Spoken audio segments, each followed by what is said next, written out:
Alright, gonna have to be a faster recap this week because just keep getting behind and can't seem to get ahead of stuff. I just had busy couple last days. Um, where were we at? So I had left off before where Kato and I had fought that group of mercenaries who were looking to take Pan, and we had managed to pull out a win. Uh, like I said, I think there's definitely something to that whole, like I said, I'm not saying like it's everything, but like definitely something to that more high board stuff where like I'm not saying they were effortless, like, but like they definitely felt like they were. And like there is that scope of things where like there are just weaker twos, and like there is the Arcanian aspect of to it. And like I said, I think I had pretty much hashed out. It's like how that armor is kind of everything. And I think I'm gonna start dumping some more points into that Constitution style armor. It's a very cool technique. Constitution magic style armor. Anyway, we had left off that I'm going to go with the Harlequin and see what I can do about this tracking thing that's going on. I do this meditation thing. I'm going to kind of skip some of the details, but it's like this adventure into the void and then trying to get there and everything like that. It takes some time to do. Um, I get to the Harlequin and there's like this weird whooshy effect that's going on, like when I was first indoctrinated into it. And they, what's my business and everything like that. And I was like, there's this powerful foe out there that's pursuing me. They have one of our masks, and I need a way to, and they're using it to track me. I was like, and I need a way to stop this. And they said, well, what would you have us, what would you have us do, kind of thing. And I was like, on the one hand, I could have like asked for like maybe it's like some backup or something like that, and it's just like, we got this under control. We got a plan. We got some stuff going on. Yeah, I should have known this was the terrible idea. But I think like I don't even know if it was my idea, but they said like that I could temporarily relinquish like my connection to the Harlequin for it would like be a period of I think it was like maybe 13 days. Uh,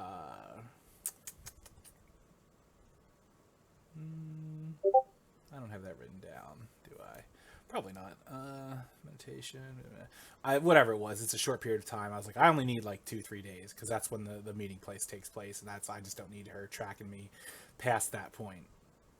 Um, yeah. So they go through the process. I hand my mask over to them, and the power of the Harlequin leaves me, so I can't be tracked by Mitsukaro anymore, which is good. That's a step in the right direction. It's a little bad that I lose that ability, but I feel like even without that ability, I'm still pretty vicious. Like I'm a little less confident in fighting threes without that ability, but like I've also done some stuff without the Harlequin mask that you know has allowed me to kind of enter that realm. And again, like obviously, like there's like I think like Mitsukaro just like beats me with the Harlequin mask without the Harlequin mask, and that's why I kind of turned it over.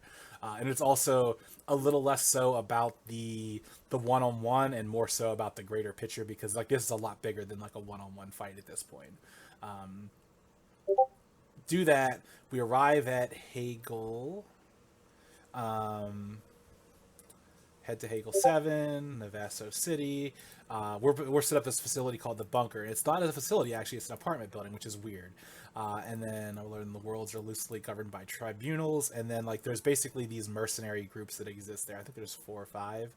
Um, and they will send a representative there uh, to like basically meet and hear out like our call for sanctuary and see if like if we can negotiate something to allow this to happen. um we decide that there's some like talking and everything that goes on. I decide to bring Saya with me and leave Rohan and Pan on the ship. My thought is maybe like there is like on the off chance like as the information gets spread out from the source that like they're looking for like vague descriptions of like my ship traveling with a young woman and everything like that, like because Pan is lights or I'm sorry, Saya is like light skin, like she's very fair skin, whereas Pan is like she would still be, I don't know if it was like Cuban, African American, like, but she's on the light skin. So, like, but it's definitely one of those ones you're not mistaking the two if you have a accurate assessment of the two.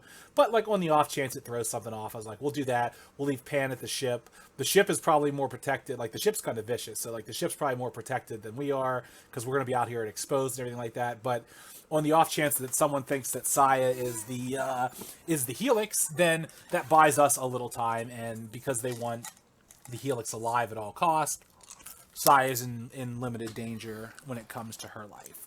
So we take Saya with us. We go to this meeting in this like it's like almost like a shipping. It's like a stadium-sized thing that's got like a lot of shipping type stuff, and we go to this underground area that looks a lot more like a bunker than the place we're talking about staying. Oh, when we arrived at the port, this is an important note. These 6 ships came up on us, and looked like they were getting ready to attack us and everything like that. And Kay was like, hold. And I'm thinking, like, as long as we get the shields up, hopefully they don't blow us out of the sky. But like I said, I don't think they want to kill us because we've got the Helix with us, and they don't want the Helix to die. And the Helix is going to be a lot weaker than the two of us, Kato and I. So we arrive at the meeting. There are 3 men and 1 woman. They're all 2s.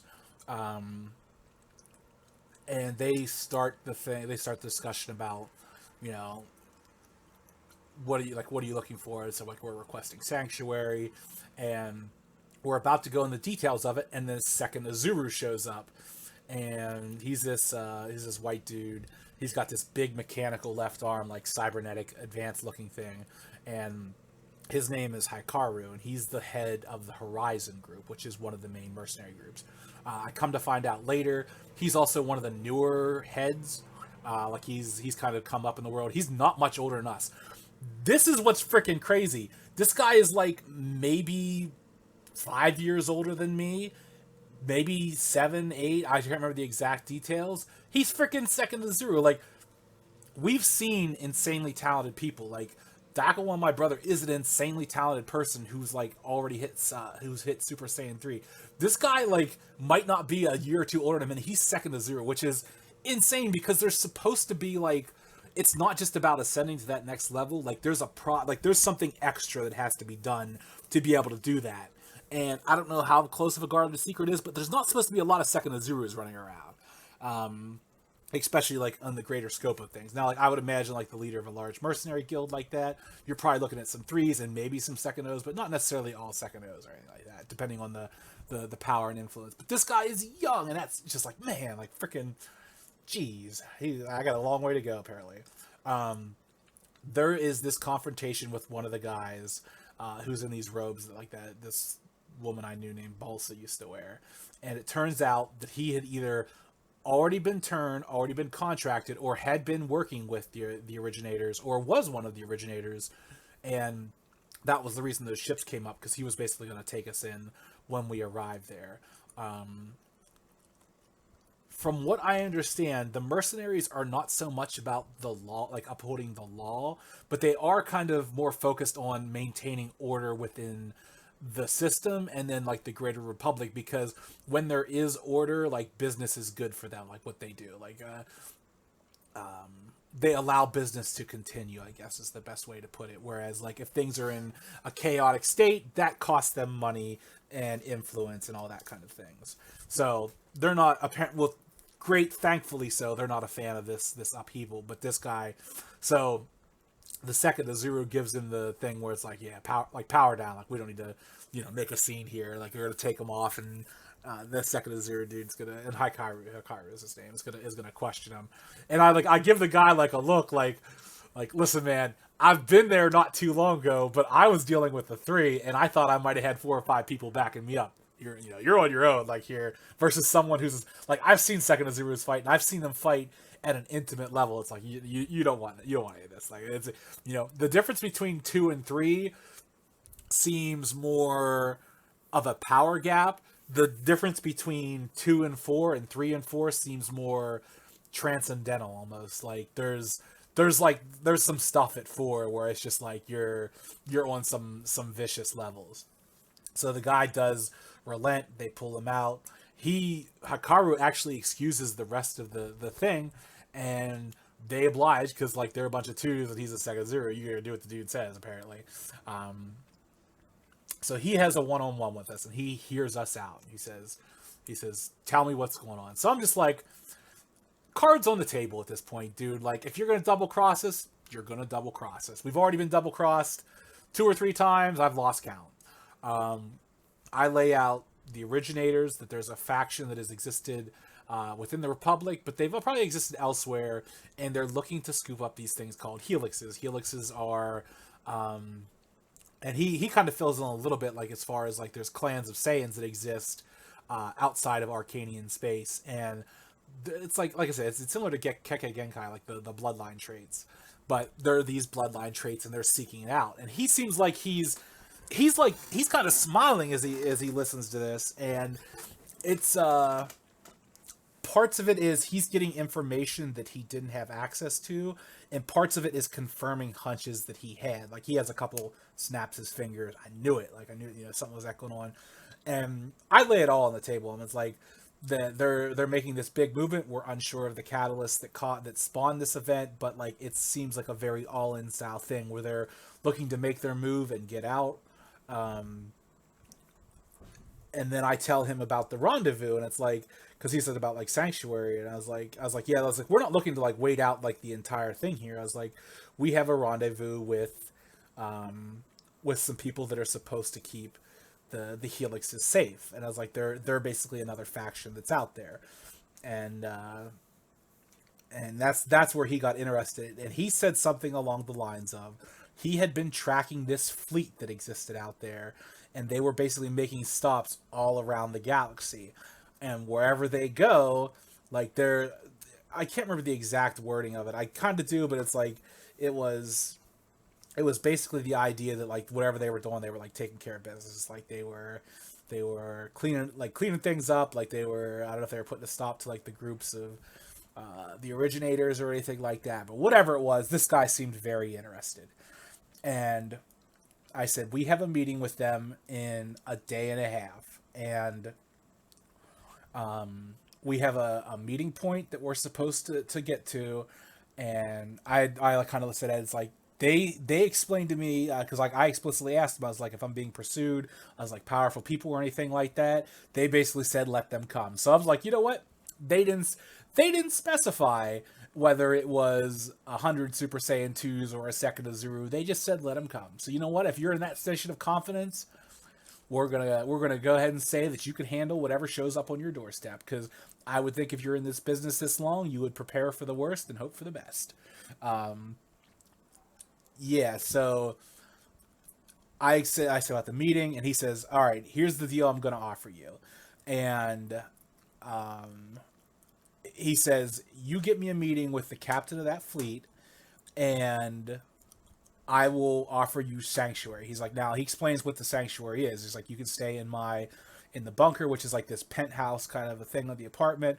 He's like, I won't be directly watching over you. He's like, but I'll basically protect you from like the hammer, like the large scale stuff that's searching for you. He's like, the thing you've got to watch out for is like any individuals. He's like, because basically, I guess like showing, I guess like, I don't know, there's something like that level of like favoritism protection. It's like the sanctuary is more of a broad thing where large, like it would protect you from large forces, but like kind of individuals. So I was like, I basically liken it to, and I had said this to him. I was like, you'll basically protect us from the hammer coming down. I was like, but we just got to watch for the knives in our back. And he's like, yeah, he's like, exactly, that's exactly what I'm saying. You picked that right up on it. You're a smart guy. And I was like, yeah, thanks, straight I am DM.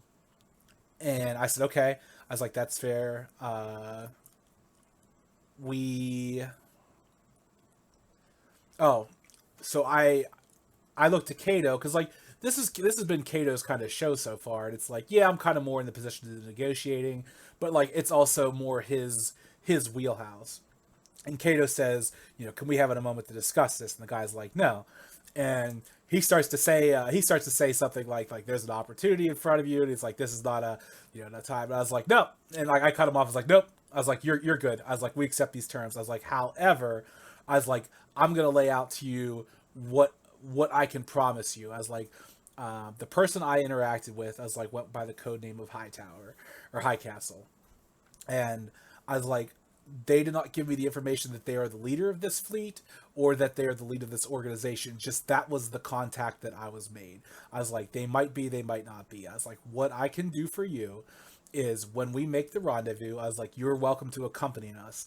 And I will do everything in my power to, like, whenever this exchange is made, to basically say that it was, that it was you that made this possible, and that you, like, requested a meeting with the commander to, to do this. Like, basically, I'm gonna do everything within my power that I have the power to bargain with to make sure this happens. Like, I'm not gonna, like, screw this guy out of anything like that.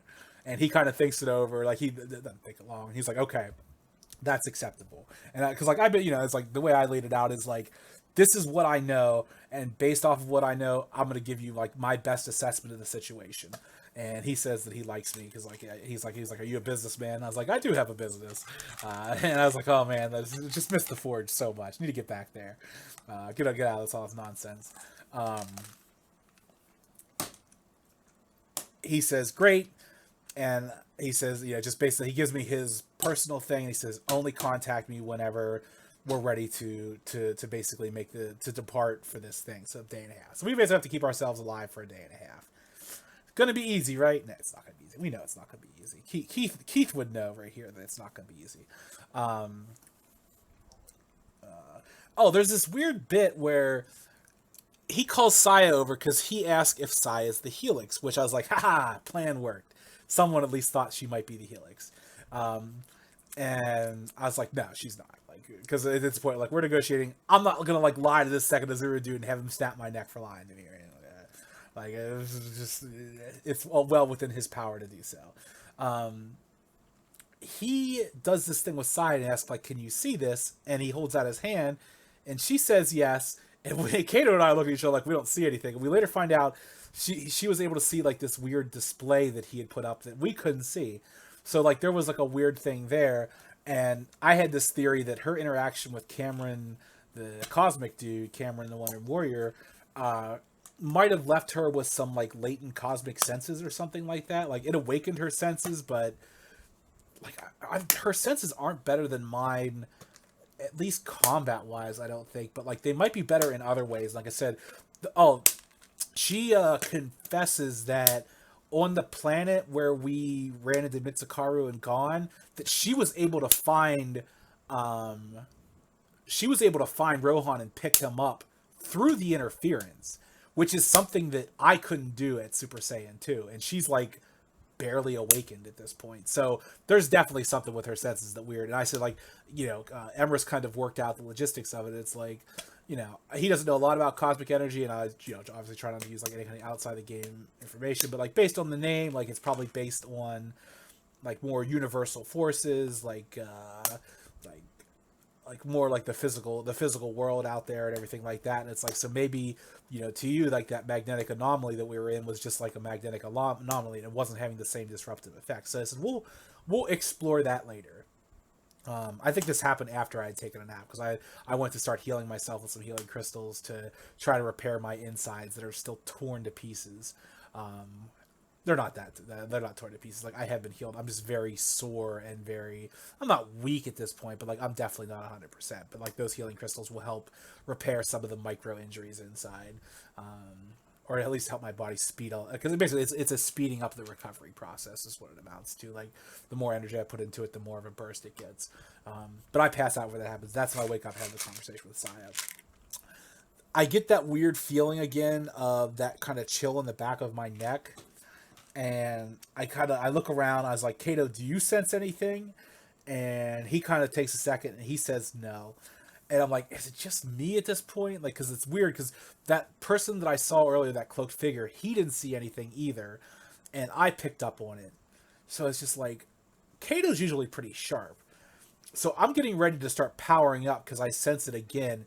And this black box out of nowhere appears, and it's got these weird symbols on it that I don't recognize. And it starts to react, and what's it called? Rohan is the closest. So I basically flash step to him as fast as possible, but because I had just woken up, like, I was in base state and not, like, powered up, I'm still, I'm still a super being at that point, but it still wasn't fast enough to catch Rohan. I don't even know if I was in two if I'd been fast enough to catch him. But whatever it is, this black stuff shot out and hit him, and like I catch him as he falls, and oh no, we get slammed. I think like we get blasted back by a shockwave. Doesn't blast through the building, so it's nothing like overly destructive. And Rohan slowly turns like rigid, and then the next thing I know, he's turned into one of those Lobo Hulks that had killed Maisie, who was Lane of Lore's friend, who was the second to Zuru. Um, and it's there in our living room, and neither Kato nor I are powered up at the moment. So, good lord, this looks terrible. That's where I was put on pause.